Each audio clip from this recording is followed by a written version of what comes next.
അതെ, നമുക്ക് ബീച്ച് വരെ ഒന്ന് പോവാം. ഈ നേരത്ത് ബീച്ചിൽ ആരും ഇരുന്നിട്ടാ? ആരും ഉണ്ടാകാൻ പാടില്ല. നീ കാര്യം എന്താണെന്ന് വെച്ചാ പറ. കാര്യമൊക്കെ അവിടെ ചെന്നിട്ട് പറയാം. പറയാവുന്നേ.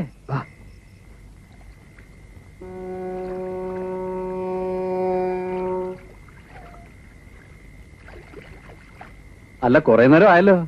നീ എന്താ പറയാനുണ്ടെന്ന് പറഞ്ഞത്? പറയുന്നെങ്കിൽ പറ. അനന്തമായ നീലാകാശം, ആകാശം നിറയെ നക്ഷത്രങ്ങൾ, വട്ടുപിടിച്ച തിരകളില്ലാത്ത കടലിനെ കുറിച്ച് എന്താ വില്യം നിന്റെ അഭിപ്രായം? എന്താ നിന്റെ ഉദ്ദേശം? ഒരൊറ്റ വീക്കാൻ വെച്ചെന്നാലുണ്ടല്ലോ. നീ എന്നോട് ദേഷ്യപ്പെടരുത്. നിന്നോടല്ലാതെ എനിക്ക് വേറെ ആരോടും പറയാൻ പറ്റില്ല. എന്താ കാര്യം? ഉസ്താദ് അറിയരുത്. മനുഷ്യ പഠിപ്പിക്കാതെ കാര്യം പറ. നീ ഒരു പെൺകുട്ടിയെ സ്നേഹിച്ചു പോയി. ഞാൻ വിചാരിച്ചു നീ ആരെങ്കിലും കൊന്നിട്ട് വന്നിരിക്കാനെന്ന്. അതെ, ഏതാ പെണ്ണ്? അമ്മാവന്റെ വീട്ടിനടുത്താ താമസം. പേര് ശ്യാമ. ഇവിടെ +2 പഠിച്ചോണ്ടിരിക്കുക.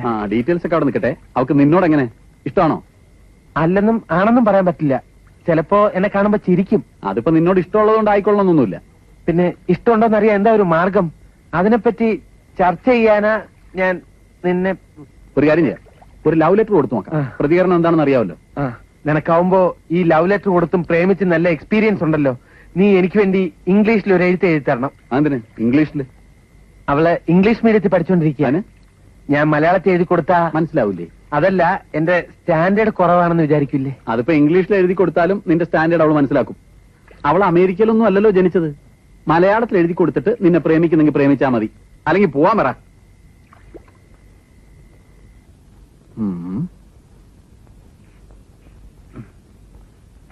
ഉസ്താദ് ഇപ്പോഴെങ്ങാനും കയറി വരുമോ? ഏയ്, അയാള് ജിംനേഷ്യത്തിൽ നിന്ന് വരുമ്പോ മണി 10 ആവും. നിന്റെ ആദ്യത്തെ പ്രേമലേഖനമല്ലേ, ഒരല്പം സാഹിത്യത്തിലാവാം. സാഹിത്യമാണ് എളുപ്പം വീഴാൻ നല്ലത്. ഒന്നുകൂടെ എളുപ്പം വീഴാൻ നല്ലതേ പഴത്തൊലിയ. സാഹിത്യമെങ്കിൽ സാഹിത്യം. ഇനി അതിന്റെ കുറവുകൊണ്ട് നിന്റെ പ്രേമം കലങ്ങിന്ന് വേണ്ട. ഒരു മിനിറ്റ്. എന്തിനാ? അല്ല, അഗ്നിസാക്ഷിയായിട്ട് തുടങ്ങാം. വെറുതെ കറണ്ട് രാശി കളയാൻ. ഓഫിയടാ. ശ്യാമമേഘമേ. കലക്കി. അത് വേണ്ട, ബോറ്. ശ്യാമസുന്ദര പുഷ്പമേ. അത് കൊള്ളാം. എന്റെ പ്രേമ സംഗീതമാണു നീ. ചന്ദ്രികയിലലിയുന്നു ചന്ദ്രകാന്തം, നിൻ ചിരിയിലലിയുന്നെൻ ജീവരാഗം. ഈ സാഹിത്യമൊക്കെ എവിടെ നിന്ന് കിട്ടി? ചുമ്മാതാണോ ഞാൻ മലയാളം MA പാസ്സായത്? ഇനി നമുക്ക് മാറ്ററിലേക്ക് കിടക്കാം. ബസ് സ്റ്റോപ്പിലെ തണൽമരത്തിന്റെ കീഴിൽ വെച്ചായിരുന്നു നമ്മുടെ ആദ്യത്തെ സമാഗമം.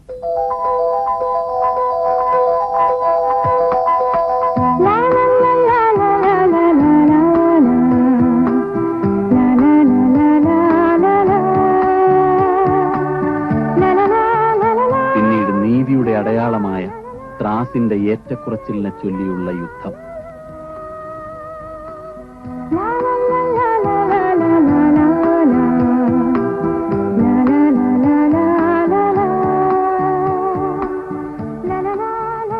കുറ്റബോധം വേട്ടയാടിയ മനസ്സുമായി ഒരു സമാധാന ദൗത്യത്തിനു വേണ്ടി പാതയോരത്ത് ഞാൻ കാത്തുനിന്നപ്പോൾ അരയന്നപ്പിട പോലെ എന്റെ രാജകുമാരി വന്നണഞ്ഞു. ജിജ്ഞാസാഭരിതമായ എന്റെ മനസ്സ് മന്ത്രിച്ചു, മാപ്പ് മാപ്പ് മാപ്പ്. 2 മാപ്പ് മതിയടേ. യുദ്ധത്തിന് ശേഷമുള്ള ഒരു സമാധാനം.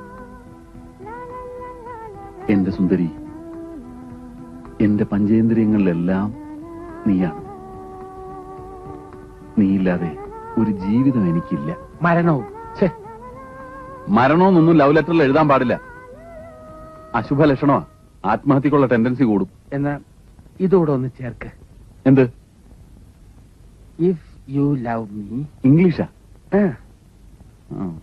If you love me also.